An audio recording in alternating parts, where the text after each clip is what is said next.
Hi, today was day 30 of the legislature, but it was only our 29th day of work, so that's why the video is always one off from what the legislative agenda says. So some great things happened today and some really not great things happened today. One great thing that happened was I was given a pin to wear in Human Services Committee. It's a What Would Jesus Do pin, because I have talked about so many of the bills in there really have to do with taking care of our social responsibilities to one another, and I'm just excited to get that gift, and I will be wearing it to Human Services Committee from now on. The second thing that happened to me was I got a great note given to me on the House floor. It is a note of thanks because I gave some governor's ball tickets to the college students who came in and supported House Bill 166, the win-win bill. So they just made me this homemade card that said that they had a ball. College students are poor and can't afford to go to fancy things like that, and so I was glad that they were able to go. And at the end, you'll see a picture of Governor Bullock and I shaking hands, and he's handing me the pen that he just used to sign House Bill 92 into law. And I had this letter on my desk today from the governor saying he had signed HB 92 Curtis into law. So it's, not the most exciting bill in the world, but it does show that things get done up here. Let's talk about the floor today. There were 3 education bills on the floor today, 2 aimed at just privatizing Montana schools and 1 aimed at special needs students. House Bill 213 provided a tax credit for non-public schools, and it would be administered on a first-come, first-served basis with no limits given to the department as a basis for why they deny somebody this service. I can't believe no one said that it was unconstitutional. I kind of asked around, I want to stand up and say this, and was just told we already have our testimony lined out for this, and they did a great job, great job. The main problem with the bill is that it's estimated that it would cause 83 students across the state of Montana to leave public schools. I'm all about those students having their choice, but those 83 students aren't enough across the state of Montana for schools to reduce their staff or reduce their cost in any way. So they're still operating with the same exact budget, but just those 83 students takes $3 million, or just these tax credits take $3 million away from school districts. So, we talked last week about the 3 bills that try to help the eastern schools, but at the same time, the same people are bringing this bill that literally takes $3 million out of those school districts. So which way is it? So the people who voted for that tax credit on the next bill stood up and said, I could never vote for a tax credit because it raises the taxes on the rest of us. I'm just against tax credits. So he just voted for a tax credit to privatize schools, and now he's against a tax credit for elderly homeowners. So this is the bill. It increases the maximum property tax credit allowed for elderly homeowners from $1,000 to $1,500. Really? I think that that's another vote that you should probably be looking at to see which Montana politicians want to help elderly homeowners and which Montana politicians don't.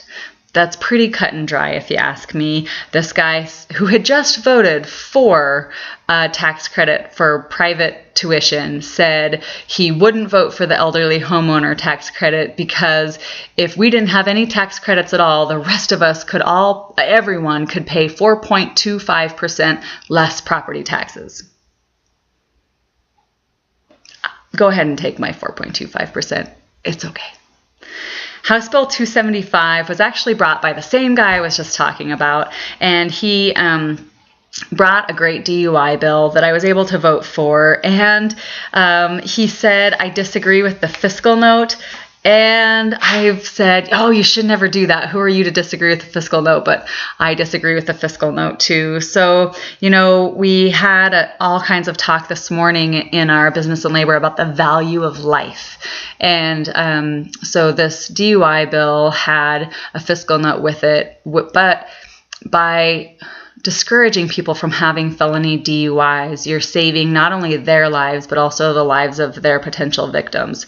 And so I would just throw that value of life argument back in the face of anyone who voted against the bill because it had a fiscal note on it.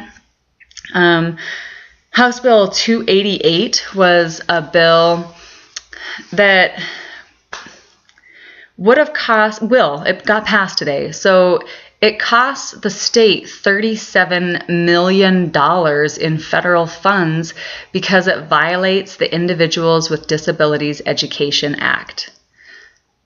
No one even stood up and said that. Once again, these are my regrets of the day. I regret that I didn't stand up and say on the first bill, this is unconstitutional. And I regret that I didn't stand up and say on this bill, really, you guys are all going to vote for something that clearly cost the state $37 million?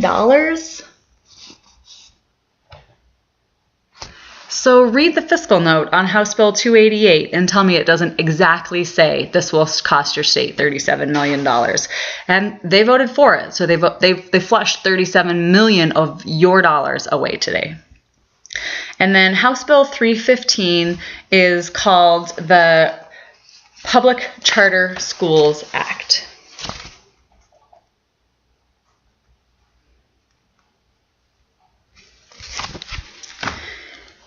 It's unconstitutional because it gives public money to private companies. It removes local control. These public charter schools do not have to answer to school boards. And, there was an argument in Human Services against the state transporting the remains of Medicaid patients when they had died in a hospital that was not in the same county as their home. They argued against that by saying this constitutional principle, Article 5, Section 11, that says the state should not help the private interests. You can read it for yourself and get your own interpretation. And then voted today for something that clearly does that. The conversation took a long time today, so we had one bill and one resolution that was moved until tomorrow. And I realize I've been telling you about bills that have already happened, and maybe I should be telling you about the bills that are coming up so you have a chance to contact people about them. So remember, any of you can call 444-4800 and leave a message for the wonderful secretary that's there, and send a message either to an entire committee or just to your personal representative or any representatives you want to. And tell them vote for or against it. You don't have to give a reason. You can if you want to. She's very nice. They do a very good job. Today I got 6 or 7 messages from Butte asking me to vote against the resolution on coal that was put off until tomorrow. I haven't heard from Butte residents about anything but sportsmen's issues. So, I'm glad to see people getting active, and I hope that you who are watching this are paying attention and calling your representatives and calling the committees and being heard. They will listen to you, and they should listen to you. So for all of you who have sent me an email or a phone call or a text message or posted on my Facebook words of encouragement, or who have come up to me in the store and said, I watch your videos and it's so nice to meet you. Thank you so much for that kind of encouragement. I really appreciate it. And as long as I'm hearing that, I'm going to keep doing these videos. So keep up the good work. Thanks so much.